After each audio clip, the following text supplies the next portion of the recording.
Pembelajaran 3. Semua orang wajib menjaga lingkungan, salah satunya adalah dengan melakukan reboisasi. Reboisasi adalah penanaman kembali hutan yang telah ditebang. Reboisasi berfungsi untuk menghijaukan kembali lingkungan. Pohon-pohon yang ditanam bermanfaat untuk menyegarkan udara, meneduhkan lingkungan di sekitarnya, menyimpan air di tanah, serta mencegah banjir. Untuk menambah pemahamanmu tentang menjaga lingkungan, bacalah teks bacaan yang berjudul di kantor kelurahan berikut ini. Di kantor kelurahan, Siti sangat senang dapat ke sekolah lagi. Siti sudah tidak demam. Siti dan teman-temannya mengunjungi kantor kelurahan. Mereka mengajukan permintaan bibit pohon angsana. Mereka membawa surat dari sekolah. Pak Lurah sangat senang dikunjungi anak-anak.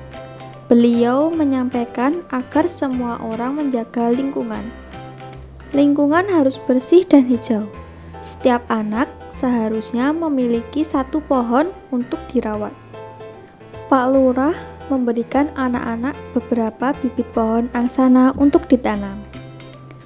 Anak-anak merasa sangat senang menerima bibit pohon angsana tersebut. Tidak lupa mereka mengucapkan terima kasih kepada Pak Lurah. Mereka berjanji untuk menanam dan merawat pohonnya dengan baik. Menjaga lingkungan merupakan kewajiban setiap warga masyarakat. Lingkungan yang bersih dan hijau sangat baik untuk kesehatan. Semua orang berhak mendapat lingkungan yang hijau dan bersih. Akan tetapi, masih banyak saluran air yang tertutup sampah. Pohon-pohon juga banyak yang habis ditebang oleh orang-orang yang tidak bertanggung jawab.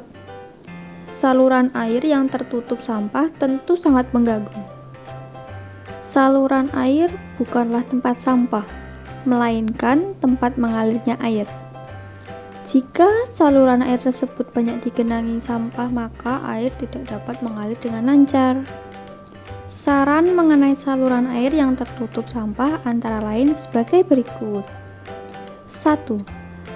Warga masyarakat sebaiknya membuang sampah pada tempat yang sudah disediakan.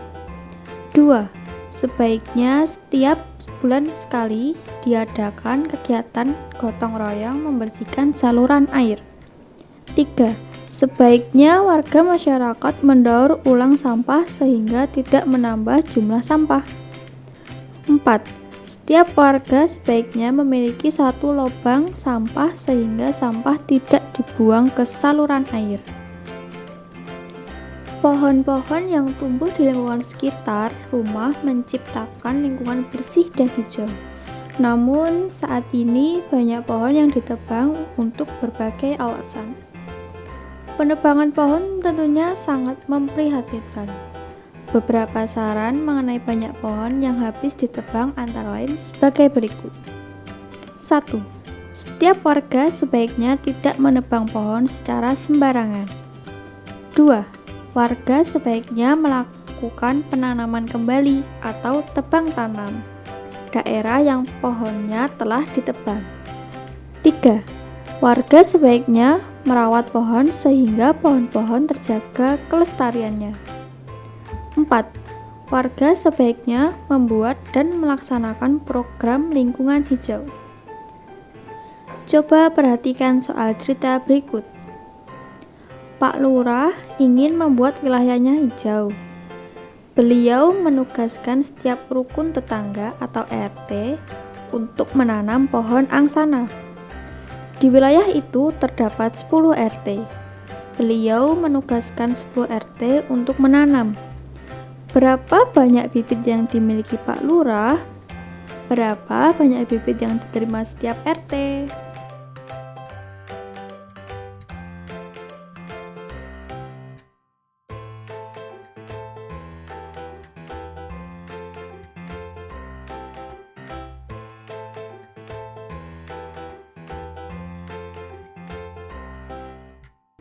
Untuk melatih pemahamanmu lebih lanjut, kerjakanlah soal berikut secara mandiri di rumah. Siti dan teman-temannya sangat senang mendapat bibit pohon angsana. Mereka akan menanam bibit itu pada hari Sabtu. Mereka membuat topi untuk dikenakan pada saat menanam bibit pohon angsana. Buatlah topi seperti yang pernah kamu buat di pelajaran sebelumnya. Buatlah topi yang lebih kuat dan indah. Kamu dapat menggunakan bahan kertas koran bekas atau karton manila, kemudian hiasi topimu sesuai kreasimu. Apakah anak-anak sudah paham materi yang disampaikan? Jika mengalami kesulitan, kamu dapat menanyakan kepada orang tuamu.